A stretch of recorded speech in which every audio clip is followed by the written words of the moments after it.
तो hello everyone, आप सब कैसे हैं? मेरी उम्मीद हो कि आप सब बच्चे और बेहतरीन होंगे मेरे भाई। तो आज का सेशन बिल्कुल ही नया है, कल की सेशन से बहुत ज्यादा अलग है मेरे भाई। क्यों?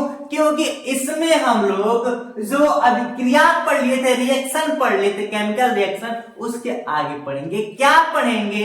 हालांकि पहले की थोड़ी सी बात बता दें कि इससे पहले वाली भाग 1 में हम लोग क्या पढ़े थे कि रासायनिक अभिक्रिया कहते हैं किसे, क्या होती है। साथ साथ में 2-3 रिएक्शन भी करवाए थे और अभिकारक पर भाई क्रियाकारक, साथ साथ उत्पाद क्या होती है ये चीज बताए थे। क्लियर? तो आज क्या पढ़ेंगे? तो आज का सेशन है जो रासायनिक अभिक्रिया की पहचान। मेरे भाई एक और बात, जिस तरह लिखवा रहे ना एकदम बिल्कुल उसी तरह नोट्स बनाना, कोई समस्या नहीं होगी। मेरे 100% गारंटी रहा, कोई समस्या नहीं होगी। इस चीज को याद रखना है। क्लियर? तो रासायनिक अवस्था यानी रासायनिक अभिक्रिया की पहचान, ये तो फिक्स है। दो चीज मिलके तीसरा बन जाएंगे, वो अभिक्रिया होगी। वो चीज तो ठीक है, ठीक है। तो बस सर ये बताइए कि कैसे पहचानेंगे क्रिया हो गई, कैसे? अब बताओ, जब आम नहीं पका होता है तो हरा होता है, जब पक जाता है तो पीला होता है। तो पहचान है कि नहीं? जब आम पका होगा तो पीला होगा, ये पहचान है। तो उसी प्रकार फिर भाई ये अभिक्रिया की पहचान क्या होती है? क्या है पहचान? प्रूफ क्या है? देखो ध्यान से, अब देखो ध्यान से, तो इसकी पहचान लिख रखिए। अवस्था में बदलाव, गैस का निकलना, रंग का बदलना और छेद का निर्माण, ताप में परिवर्तन। गुरुजी क्या है? कैसे अवस्था में परिवर्तन, कैसे गैस का निकलेगा, कैसे क्रिया होती गैस निकलेगी, कैसे रंग बदलेगा, कैसे और छेद का निर्माण होगा, छेद क्या होते हैं, ताप में परिवर्तन। मेरे भाई सब कुछ बताएंगे, एक एक सब बताएंगे। बस क्लास को शुरू से अंत तक देखना, कोई समस्या नहीं होनी चाहिए। लाइक शेयर भी तो कमेंट मत करना, कंजूसी नहीं। अब देखो ध्यान से क्या करेंगे। तो मेरे भाई अवस्था में परिवर्तन, अगर एक चीज देखी जाए, अवस्था का मतलब यही होता है कि ठोस से द्रव में बदल जाए। क्लियर है कि नहीं? जैसे अगर चीज बोल दी है, अगर हम अच्छा देख लिए, हम नॉर्मल ले लिए चीनी और पानी, तो अभिक्रिया करते हैं, मिश्रण करते हैं तो शरबत बनता है। ये तो पता है कि शरबत बनता है, हालांकि नॉर्मल सा नहीं। तो चीनी का जो कण होता है वो ठोस होता है। चीनी का एक कण क्या होता है? ठोस होता है।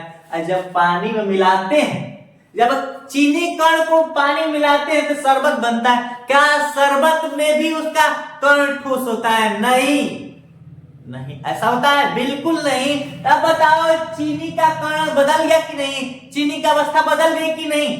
बदल गई ना। जब चीनी कण जो होता है वो ठोस होता है, और जब पानी से क्रिया किया तो शरबत बन गया, है कि नहीं? मिला शरबत बन गया। अब बताओ, शरबत में चीनी कण ऐसे ही होते हैं? बिल्कुल नहीं होते। तो अवस्था बदल गया कि नहीं? बदल गया कि नहीं? यानी कि जब क्रियाएं होती है, क्रिया करती है, तो उसमें अवस्था का भी बदलाव होता है, ध्यान रखना। फिर सेकेंड है कि गैस का निकलना। गुरुजी गैस का निकलना कहने का सेंस ये क्या है? जैसे ही बताओ, जब कार्बन क्या जी, कार्बन ऑक्सीजन से क्रिया करता है तो CO2 बनता है कि नहीं? जब ये हम लोग का कार्बन ऑक्सीजन से क्रिया करेगा, है कि नहीं, तो क्या बनेगा? CO2 गैस, यानी कि कार्बन डाइऑक्साइड। क्या कार्बन डाइऑक्साइड घरवा में रहती है? नहीं ना, पूरा चारों तरफ, घर द्वार चारों तरफ फैली हुई है, यानी कि गैस बन के उड़ जाती है। कार्बन ऑक्सीजन से क्रिया करता है तो CO2 गैस बनाता है। क्लियर? हमेशा याद रखना, जो गैस होता है उसको ऊपर का तीर होता है, इस तीर द्वारा क्या करते हैं? प्रदर्शित करते हैं। क्योंकि बताओ, अच्छा गैस ऊपर ही उड़ जाता है कि नहीं? इसलिए ऊपर का तीर बनाते हैं कि गैस उड़ जाएगा ऊपर। क्लियर? आई बात रिलेशन में ध्यान देना कि कार्बन ऑक्सीजन से क्रिया करके कार्बन डाइऑक्साइड बनाता है, तो बता कार्बन डाइऑक्साइड गैस ही न है। तो जब क्रिया किए तो गैस भी तो निकला कि नहीं? जब कार्बन ऑक्सीजन से अभिक्रिया किया, रिएक्शन किया, तो कार्बन डाइऑक्साइड बने, जो कि एक गैस है। गैस को ऐसे शो करते हैं। क्लियर? आई बात की नहीं समझ में? मेरे भाई ये तो हो गया, दूसरा हो गया। तीसरा है रंग का बदलना। अगर नॉर्मल सी बात बता दे, ये जो फिजिकली होता है नॉर्मल, देखो ध्यान से, चीनी पानी जो शरबत बना है, ध्यान देना, चीनी व्हाइट होती है कि नहीं? पानी व्हाइट होती है, लेकिन जब दोनों का मिश्रण करके रस यानी कि शरबत बनाते हैं उसका जो कलर होता है ना, नॉर्मली क्या होता है, येलो कलर हो जाता है, ध्यान देना, नॉर्मली येलो कलर होता है, थोड़ा सा उसका रंग चेंज हो जाता है। तो वही कह रहा है कि जब अभिक्रियाएं होती है तो रंग भी क्या होता है, बदल जाता है। कंफर्म? आई बात समझ में? गुरुजी अवक्षेप का निर्माण, ये अवक्षेप है क्या, है कि नहीं? गुरुजी अवक्षेप क्या है, अवक्षेप का निर्माण का मतलब सेंस क्या है? तो कुछ नहीं मेरे भाई, ध्यान देना। अवक्षेप का मतलब होता है गाढ़ा चीज। क्या? गाढ़ा चीज। अभी देखो दिख तो ना रहा, अगर मेरे चार का रूम क्या हो रहा है, रूम पेंट हो रही है मेरे, तो हम लोग क्या करते हैं, जो चुनवा होता है उसको पानी में घोरते हैं कि नहीं, घोर लिए खूब, आप कुछ देर बाद मिलाने के बाद देखेंगे जब छोड़ देंगे तब कुल जो चुनवा है नीचे जाके बैठ जाता है। क्लियर ना सनमाई? अगर देखो, अगर नई नई जिसकी मशीन बोरिंग हुआ होती है तो उसमें जो पानी देता है उसमें पानी में बालू आता है, तो हम लोग पीते हैं ना, पीते हैं। अब क्या करते हैं, जब पीते नहीं है तो पानी भर के 10-20 मिनट रख देते हैं, जो बालू के कण होते हैं ना जाके नीचे बैठ जाते हैं, उसी को बोलते हैं अवक्षेप। क्लियर? अवक्षेप का मतलब होता है गाढ़ा चीज। क्या जी? गाढ़ा। कंफर्म? तो ये बताओ, ऐसा भी तो होता है जब चूना पानी से क्रिया किया तो अवक्षेप का ही ना निर्माण किया। किसका जी? अवक्षेप का ही निर्माण किया। क्लियर? लिखते रहना। और एक चीज, जब अवक्षेप का निर्माण होता है ना तो मेरे बाबू उसको ऐसे तीर से शो करते हैं, ऐसे नीचे का तीर। क्लियर? इसको ऊपर का शो करते थे ताकि ऊपर उड़ जाता है, इस असला क्या करता है, नीचे जमीन में बैठ जाता है, इसलिए नीचे तीर से शो कर दिए। क्लियर? आई बात की नहीं समझ में? इस चीज को ध्यान रखना। ये हो गया।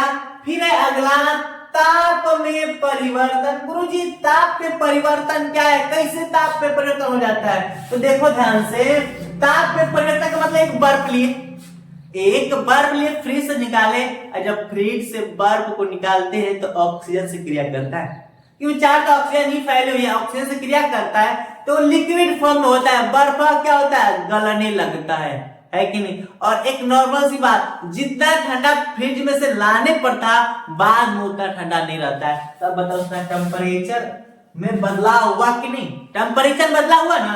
तो ये चीज ध्यान रखना कि जब अभिक्रियाएं होगी, रिएक्शन होगी, तो अवस्था भी बदलेगा, जो दिखा दिए, गैस भी निकलेगी, रंग का भी बदलाव होगा, और छेद का भी निर्माण होगा, ताप में भी परिवर्तन होगी। इस चीज को ध्यान रखना। क्लियर? आई बात की नहीं समझ में? अगर बोले कि C+O2 मिलकर CO2 बनाता है, इसमें अभिकारक उत्पाद भी तो बताना, सबको सिखा दिए। तो ये मेरे भाई बताओ, इसमें कौन अभिकारक है, कौन उत्पाद है? जल्दी से बताओ, कौन अभिकारक कौन उत्पाद है? तो हम बता दिए कि ये जो क्रिया करते हैं इसको क्रिया कारक आई मीन अभिकारक, और ये निर्माण करते इसको बोले उत्पाद।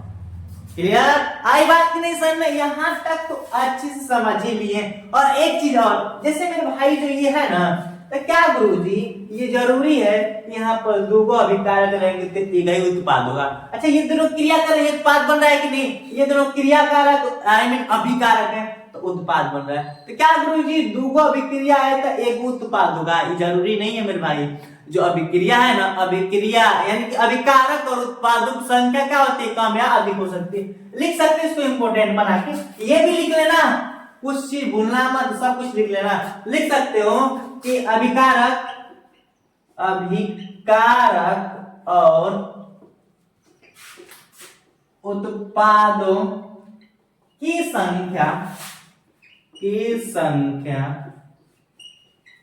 कम या अधिक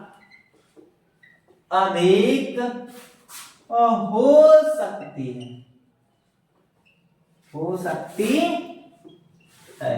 आए बात की नहीं समझ में? अब क्या है, इतनी सी नॉर्मल सी तो बात है।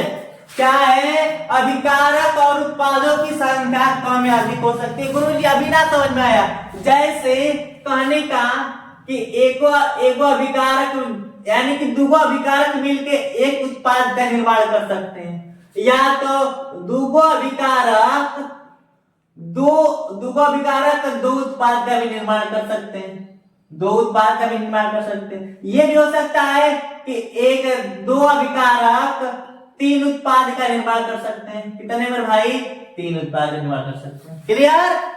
यानी कि एक अभिकारक एक उत्पाद का निर्माण कर सकता है, एक अभिकारक दो उत्पाद का निर्माण कर सकता है, एक अभिकारक तीन उत्पाद का निर्माण कर सकता है, दो अभिकारक एक उत्पाद का निर्माण कर सकते हैं, दो अभिकारक दो उत्पाद का निर्माण कर सकते हैं, दो अभिकारक तीन उत्पाद का निर्माण कर सकते हैं, है कि नहीं? तो क्या इनकी संख्या कम और अधिक तो हो सकती है कि नहीं? तो ये चीज भी याद रखना। क्लियर? तो मेरे भाई अभी तक रासायनिक अभिक्रिया में समझ लिए कि हाँ रासायनिक अभिक्रिया होती कैसे और किसे कहते हैं और इनकी पहचान समझ गए। क्लियर? तो गुरु जी अब क्या पढ़ेंगे? अब थोड़ी सी हल्की सी अलग चीज और एक चीज और, जब क्रियाएं होती है ना, ठीक बताओ इनके इनके अभी तो बताएंगे, जब क्रिया करके आगे लिखे ना, यहाँ पर येलो का यहाँ पर इक्वल का सिंबल नहीं रहेगा, यहाँ पर तीर का चिन्ह रहेगा, ये चीज ध्यान रखना। क्लियर? तीर का ही चिन्ह रहेगा।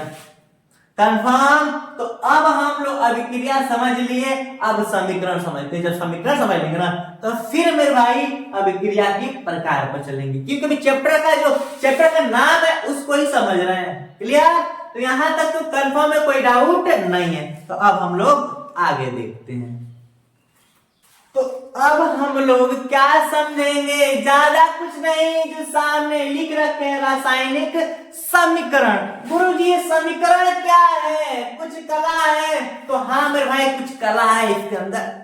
क्या है? कुछ कला है, बस थोड़ी सी बात है। अभी तुम लोग कहोगे गुरुजी इतना आसान था, देखना। अभी कहोगे इतना आसान था, ये कहोगे जरूर देख लेना।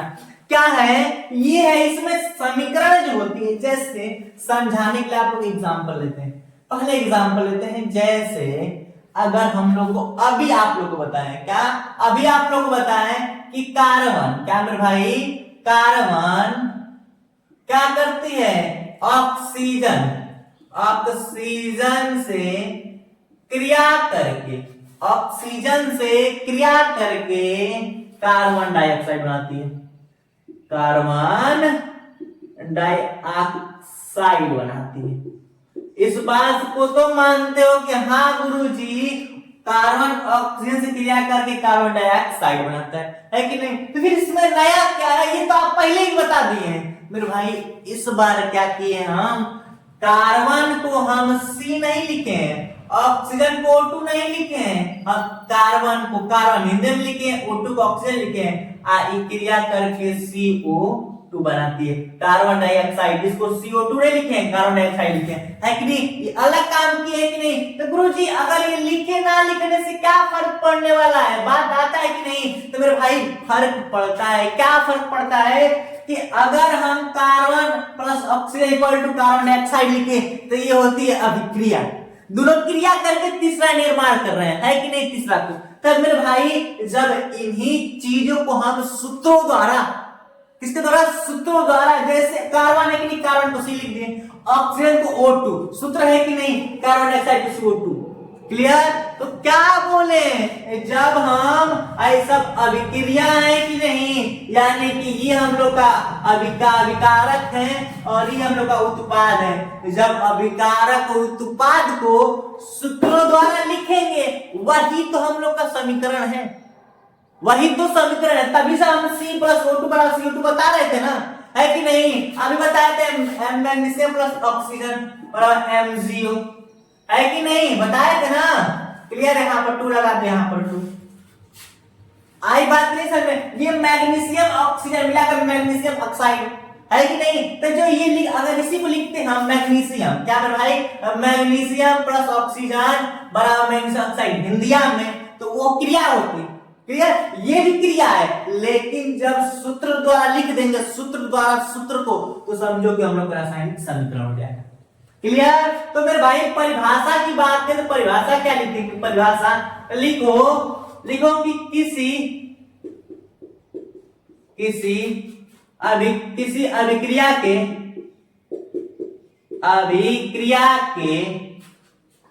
अभिकारक